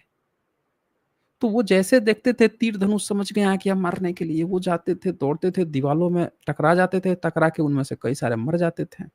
जब इस तरह की बहुत सारी बात होती है तो ये 2-3 चोटें खाकर दुखित होते, जख्मी होते और मर भी जाते। मृग युद्ध ने यह बात बोधिसत्व से कही। तो बोधिसत्व जो निग्रोध थे उन्होंने शाख मृग को बुलाया, कहा सौम्य, मृगों बहुत सारे नष्ट हो रहे हैं, यदि मरना अवश्य ही, अगर ये हम लोगों को रोज एक को मार ही रहा है, तो हम ऐसा ना करें कि बारी बारी से एक एक मृग जो है जाके जहाँ पे इसका है काटने वाला वहीं पे जाके गर्दन रख देंगे, ला भैया मार दे, काट दे तू, कर ले जो करना है काट ले। पारापारी से क्यों हम सब भागते हैं, अब मरना है ही तो डेली के डेली एक की जगह दो दो तीन तीन मर जा रहे हैं। तो इन्होंने ये नियम बना लिया। तो एक एक दिन तेरी मंडली में से एक दिन मेरी मंडली में से एक जाकर वहां सीख रखेगा धर्म गंडिका पर। इस प्रकार मृग जख्मी भी नहीं होंगे। तो शाख मृग ने कहा चलो ठीक है, अच्छी बात है, ऐसा करते हैं, स्वीकार कर लिया। अब उसके बाद से जिसका भी बारी आता, तो दोनों जो दो ग्रुप थे, शाख मृग में 500 और 500 निग्रोध मृग, एक एक जाके वहां पे सर रख देते थे अल्टरनेटिव। रसोईया आकर वहां पड़े मृग को ले जाता। एक दिन क्या हुआ कि जो शाख मृग की टोली में से एक हिरनी थी, वो प्रेग्नेंट थी, उसका बारी आ गया। अब उस दिन उसको जाके अपनी गर्दन कटवानी थी, वहां पर रखनी थी। तो वो चली गई, शाख मृग के पास गई, बोली स्वामी मैं तो गर्भिणी हूँ, पुत्र पैदा होने पर हम दो जने बारी बारी से जाएंगे, और आज चली जाऊंगी तो एक ही गर्दन आपको कटेगा, ठीक है? तो आज मेरी जगह किसी और को भेज दो। तो शाख मृग क्या कहता है, मैं तेरी जगह किसी दूसरे को नहीं भेज सकता। जो तुझ पर पड़ी है उसे तू ही जान। जा यहाँ से, जा। अब वो जो प्रेग्नेंट हिरनी है, वो क्या सोच रही है कि मेरा बच्चा अस्तित्व में ही नहीं आ पाएगा, उसने कभी दुनिया ही नहीं देखी है और आज हम ही मर जाएँगे, क्या होगा? तो वो फिर जाती है, कहती है शाख मृग हमारा बॉस नहीं सुन रहा है, तो जो दूसरा बॉस है निग्रोध, उसके पास जाती है। जाके कहती है, देखिए ठीक वही घटना जो अभी घटी थी, वो सेम पैटर्न जो अभी तथागत बुद्ध और देवदत्त पे चल रही थी, काश्यप के जन्म की, वो ठीक पैटर्न यहाँ देखिए। अब यहाँ पे क्या होता है कि वो बोधिसत्व के पास जाती है, निग्रोध के पास, और जाकर वही बात कहती है। हिरनी की बात सुन के वो कहते हैं, अच्छा एक काम कर, तू जा आराम से, मैं ठीक है ना, तेरी बारी ना मैं टाल दूँगा। ये नहीं कहते हैं कि मैं चला जाऊँगा, कहते हैं मैं तेरी बारी देख लूँगा, तू जा, आराम से तू जा। उसको बोल देते हैं, चले जाते हैं। यहाँ पे ये चीज़ दिखाई गई है कि जो बोधिसत्व हैं, जो बुद्धिज़्म है, वो हमेशा ही ये बात कहता है कि तुम हमारे अंडर में हो, तो मैं तुम्हारी एक-एक चीज़ की ज़िम्मेवारी लूँगा, ज़िम्मेवारी से नहीं भागूँगा, अगर तुम मेरे अंडर में हो। यहाँ ज़िम्मेवारी की बात की गई है। ब्रह्मनिज़्म ने क्या किया है?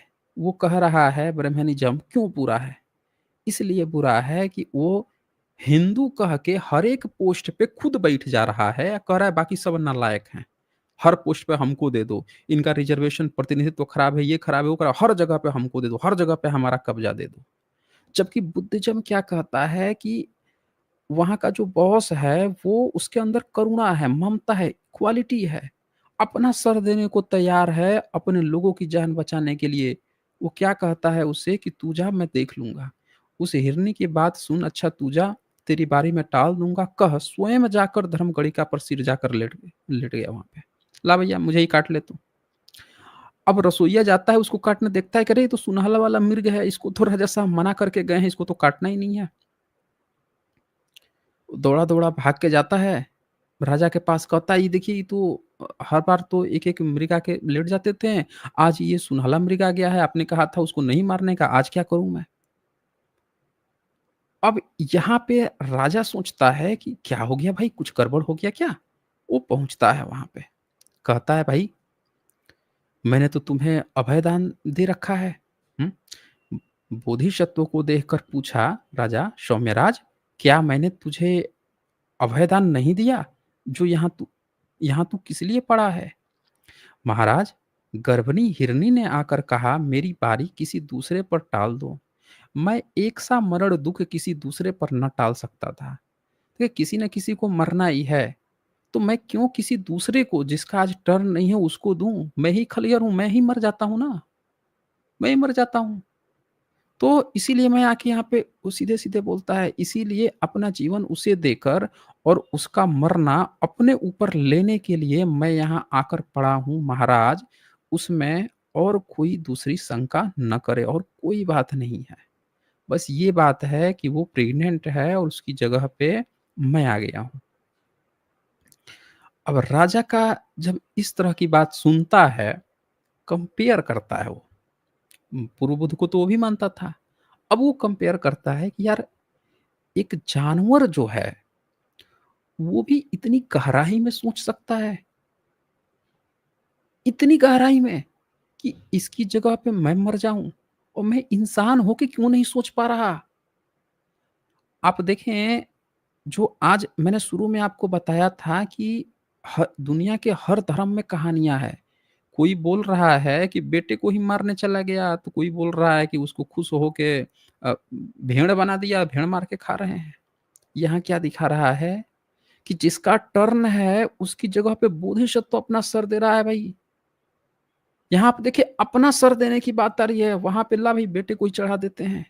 कितना अंतर है, समझ रहे हैं? वेदों में भी एक जगह पे आया है, सुनहसेप जो है, बेटा है, उसकी बलि चढ़ाने की बात आई है।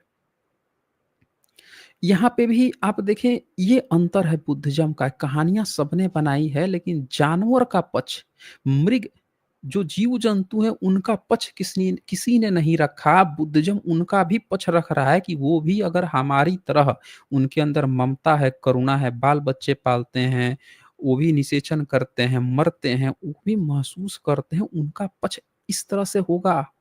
अब देखिए यहाँ पे क्या होता है, राजा जब इतनी गहराई से सोचता है, तो कहता है स्वर्ण वर्ण मृगराज मैंने तेरे सदृश्य क्षमा, मैत्री, दया से युक्त मनुष्यों में भी किसी को इससे पहले नहीं देखा। मैंने इंसानों में भी इतनी दया, करुणा, क्षमा नहीं देखी। इसीलिए मैं तुझ पर प्रसन्न हूँ। उठ, तुझे और उसको दोनों को अभय देता हूँ। बोलता है जा, वो जो प्रेग्नेंट हिरनी है, उसको भी अभय दान देता हूँ, उसको कोई नहीं मारेगा और तुझे भी देता हूँ, जा तुम दोनों। तो ये देखिए, ये चाहता तो यहाँ पे भी जा सकते हैं आप बोधिसत्व, लेकिन ये बोधिसत्व है ना, थोड़े से लालच में नहीं। आपने स्ट्राइक की, किसी ने थोड़ी-सी लॉलीपॉप फेंकी, भई आपको थोड़ा-सा पद दे देता हूँ, पर्सनल फ़ायदे के लिए गए, पद ले लिए, चलो स्ट्राइक खत्म, स्ट्राइक खत्म। ये नहीं। हम खड़े हैं पूरी जनता के लिए, सबके लिए हमेशा खड़े रहेंगे। ये होना चाहिए लीडर्स का ग्रुप। यहाँ पे अब देखिए बोधिसत्व यहाँ पे क्या मैटर आता है, कहता है जा दोनों को हम अभय दान देते हैं। महाराज हम दोनों को अभय मिलने पर बाकी क्या करेंगे? स्वामी बाकियों को भी मैं अभय देता हूँ। कहता है जा उन सबको भी मैं दान दे देता हूँ। पकड़ लिए कि राजा का नस पकड़ा में आ चुका है, इसको समझ में आ चुका है कि दया, क्षमा, करुणा क्या होती है। नस नब्ज पकड़ लिए बोधिसत्व। अब वो कहते हैं महाराज इस प्रकार केवल उद्यान के ही मृगों को अभय मिलेगा, बाकी क्या करेंगे? मतलब यहाँ पे जितने हैं उनको तो आप अभय दान दे दोगे कि चलो इनको नहीं मारेंगे, लेकिन बाकी के जो जंगल उंगल हैं और जगह पे जो है उनका क्या होगा फिर? कहता है स्वामी उनको भी अभय देता हूँ। कहता है उनको भी मैं जीवन दान देता हूँ, अभय देता हूँ। फिर बोधिसत्व बोलते हैं महाराज मृग तो अभय प्राप्त करें, बाकी चतुष्पाद चौपाए क्या करेंगे? बोलता है कि मृग चलो आप हिरन को तो छोड़ दोगे, लेकिन और भी तो बहुत सारे चौपाया जानवर हैं, उनका आप क्या करोगे?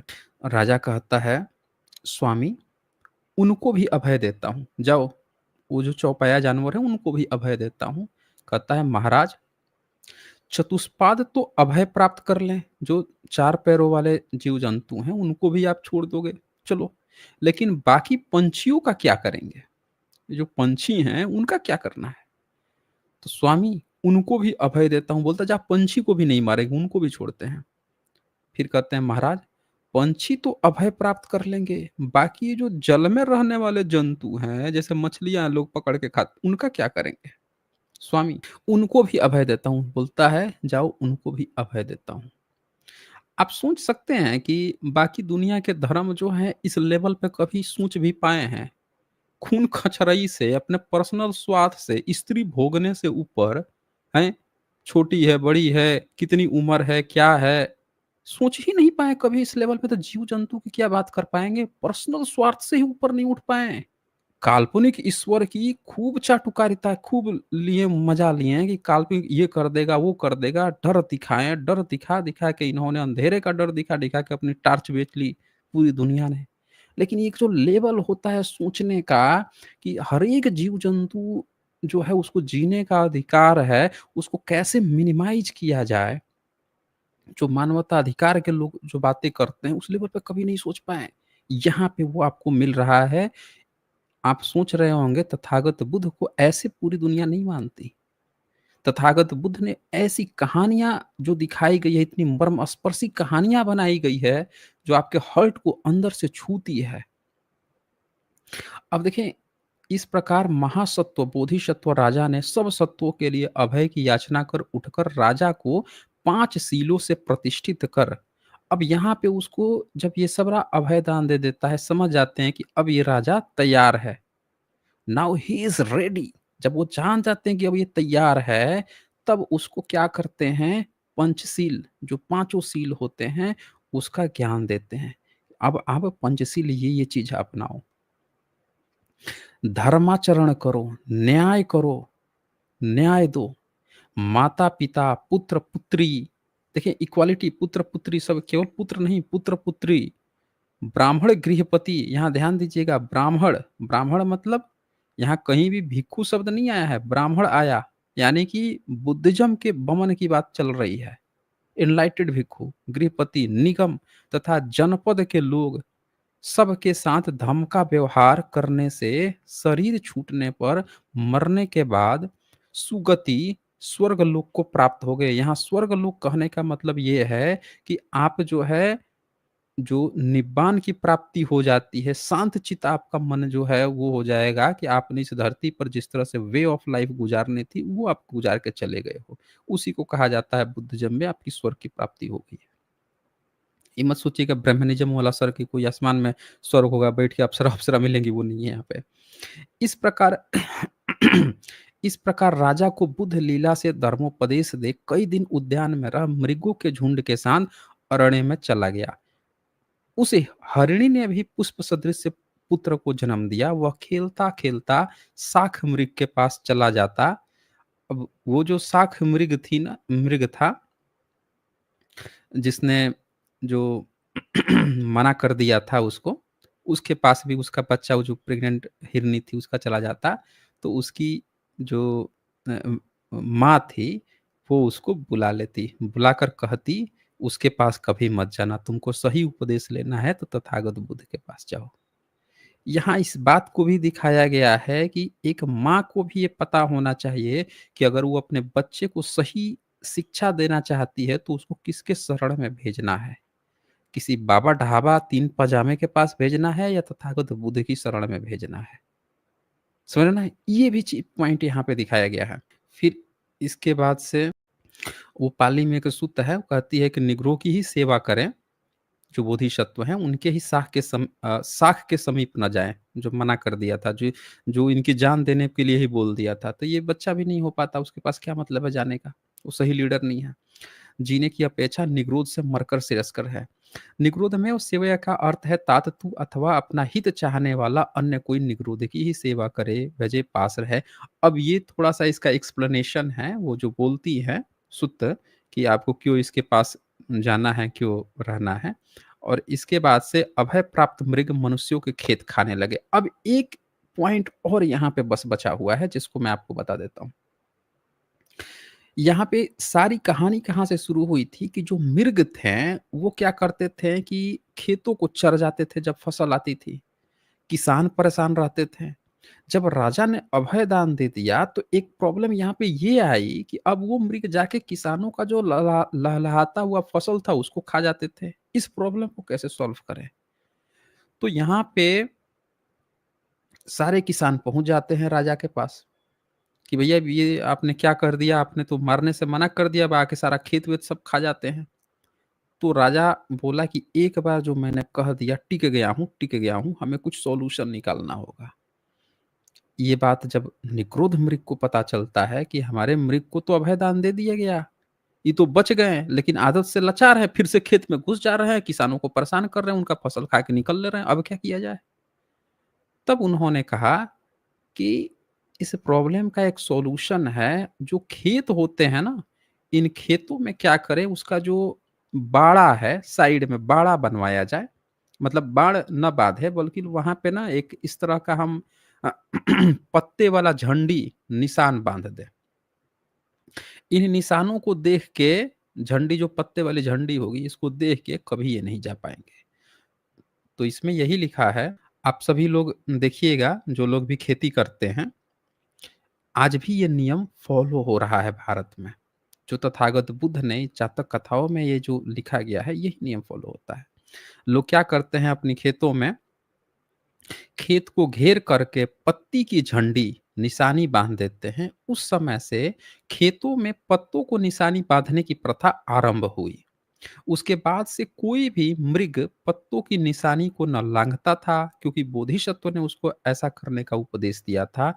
इस प्रकार मृग युद्ध को उपदेश दे बोधिसत्व आयु पर्यंत जीवित रह कर्मानुसार सिधारे। राजा भी बोधिसत्व के उपदेशानुसार पुण्य कर्म करके कर्मानुसार को सिधारा। शास्ता ने भिक्षुओं से अब ये वही बताते हैं कि देखो, उस समय जो अस्तवीर कुमार काश्यप जो थे, आश्रय नहीं हुआ था, पहले भी आश्रय रहा हूँ। इस धर्म को देशना को लाकर 4 आर्य सद्धर्म संगमों का निगम मिल अब उसका सारांश निकाल दिए, कंपेयर कर दिए कि देखो ये जो मृग वाली कहानी बताया हूँ और जो ये वर्तमान कथा है इसमें कौन क्या है? तो जो शाख मृग जो साथ नहीं दिया, ये असल में वही देवदत्त था, जो वो तरुणी भिखुनी जो प्रेग्नेंट थी उसमें साथ नहीं दिया था। ये परिषद जो टोली थी, वो देवदत्त की ही परिषद टोली थी। और ये जो हिरनी है, ये वही ये थेरी थी, अस्थविरी थी, तरुण भिखुनी जो आई थी और उसका जो पुत्र था, ये क कुमार कश्यप था। राजा जो है, वो आनंद अस्थवीर थे और निग्रो मृगराज तो मैं ही था। तो इस तरह से कहानियाँ जब दोनों एक साथ जोड़ दी जाती हैं, तो कुछ लोग इसको पुनर्जन्म समझ लेते हैं। बुद्धिज़्म में पुनर्जन्म नहीं होता है। किसी भी घटना को एक्सप्लेन करने के लिए बड़े अच्छे से एक्सप्लेन किया जाता है। उन घटनाओं को लास्ट में एक साथ जोड़ दिया जाता है, लोगों को विश्वास दिलाने के लिए। जैसे पूरी फ़िल्में खत्म हो जाती है और लास्ट में दिखाता है ना फिर से स्पाइडरमैन उड़ रहा है, जा रहा है, यानी फिर से कोई नई कहानी आने वाली है। तो ये उसी तरह से जोड़ दिया जाता था कि इसमें तथागत बुद्ध को ही आप समझ के ये जो दूसरी कहानी समझी गई बताई गई है, उनको ही समझ के इसको समझना है, ताकि लोगों का उस पर विश्वास बना रहे। तो दोस्तों आप लोगों को ये आज का जो स्ट्रीम है, आज का जो निगरोध जातक कथा है, ये समाप्त होता है। कुल मिला के यहाँ पे आपको कई सारी बातें देखने को मिलती हैं। एक तो किस तरह से दूसरे जो धर्म हैं, जो बाद मज़हब में आए हैं, उन्होंने क्या किया, स्वार्थ दिखाया, बेटे को मार देंगे। प्रिय वस्तु आपसे बढ़िया कौन-सा है भई? सबसे प्रिय वस्तु है, सबसे प्रिय वस्तु तो एक इंसान की माँ होती है, माँ को ही बलि चढ़ा दो फिर। जब इतना सबसे प्रिय वस्तु चढ़ाना है, बेटा को क्यों चढ़ाना है? बेटा तो आप पैदा किए हो। माँ को चढ़ा दो, माँ आपने सबसे प्रिय वही है ना, माँ से ज़्यादा प्रिय कौन होता है माँ-बाप से ज़्यादा? कर दो उन्हीं को बलि। नहीं करेंगे, क्योंकि ये स्वार्थवश है। और वो बुद्धिज़्म क्या बता रहा है कि दूसरे की जगह अपना सर दिया जा रहा है, लो भैया मुझे ही काट दो तुम। जब सबसे बढ़िया चीज़ ही देनी है तो ह मुझसे बढ़िया क्या है? तुम तो हमको अभय दान दे रखे हो, लो हमें ही काट दो। करुणा, प्रेम, क्षमा दिखाई जा रही है यहाँ पे और यहाँ पे भी देखिए, यहाँ भी जो सामने वाला जो सॉरी जो सामने काटने वाला है, वो भी पिघल रहा है। पिघल के वो भी अभयदान दे रहा है। उन कहानियों में भी जो खुदा है, वो भी पिघल रहा है, पिघल के लेकिन भेड़ बना के कटवा रहा है। तो ये अंतर होता है धर्म, मज़हब, रिलिजन का दोस्तों। जैसा व्यक्ति होगा, वैसी कहानी रचेगा। अच्छा खाना खाइएगा, अच्छे विचार आएँगे। गंदा खाना खाइएगा, गंदे विचार आएँगे। तो जिनके अंदर सद्बुद्धि होगी, उनका दिमाग ठीक वे में काम करता है। पिघल दोनों जगह रहे हैं, लेकिन वहाँ फिर भी कटवा रहा है। यहाँ पे क्या हो रहा है? यहाँ पे उसको रोक दिया जा रहा है हमेशा के लिए। तो ये अंतर था प्लस महिलाओं का भी आपने देखा बुद्धिज़्म ने कितना अच्छे से एक्सप्लेन किया उनके राइट्स के बारे में। उनकी उनकी भी सोच दिखाई कि एक महिला भी क्या चाहती है। आमतौर पर महिला को कभी भारत में तो तवज्जो ही नहीं दी गई है। किसी ने पूछा है कभी महिला से कि पुरुष तो बहुत सारे अविवाहित भी रह जाते हैं। महिला से किसी ने पूछा है कि तुम अविवाहित रहोगी नहीं? थोड़ी-सी बड़ी नहीं शादी करो, हटाओ, हटाओ, घर से भगाओ इसको, घर से भगाओ, किसी दूसरे के मत्थे डालो इसको। शुरू कर देते हैं पूरा। कहाँ से प्रथा आ गई है? बुद्धिज़्म ने तो राइट्स दिए थे। तो इसीलिए दोस्तों हमें बुद्धिज़्म अपने घर वापसी जो है ना, अपना जो कल्चर है, उस पर ध्यान देने की ज़रूरत है। चलिए अब इसके साथ ही मैं यहाँ से इसको एंड करने जा रहा हूँ, आज थोड़ा-सा बड़ा हो गया। बलवीर सिंह जी यहाँ लिखते हैं, "एसचे सर जय भीम, नमो बुद्धाय। सिर्फ़ जीभ का स्वाद है, इसके अलावा कुछ नहीं। कितने निर्दयी हैं ये लोग।" बहुत शुक्रिया जी आपका Balveer ji. World of morality यहाँ लिखते हैं, very deep and beautiful story, thanks SJ sir ji. बहुत बहुत शुक्रिया आपका वर्ल्ड ऑफ मोरालिटी जी, बहुत शुक्रिया। और 10 देश जी ने मेंबरशिप लिया है, आपका भी शुक्रिया जी। बलवीर सिंह जी ने लिखा है, SJ sir I wish Buddhism will return in our life again. जी शुक्रिया जी बलवीर जी। और शनोज कुमार जी का भी यहाँ सुपर स्टिकर है, शुक्रिया जी आपका। तो ठीक है दोस्तों, आज फिर हम लोग यहीं पे क्लोज़ करते हैं। आप सभी अपना ख़्याल रखें, अपनों का ख़्याल रखें, वीडियोज़ को ज़्यादा से ज़्यादा शेयर करें ताकि सभी लोगों तक ये जानकारियाँ पहुँच सकें और फिर हम लोग मिलते हैं संडे को 7:30 पे आरडब्ल्यू पे। बहुत-बहुत शुक्रिया आप सभी का।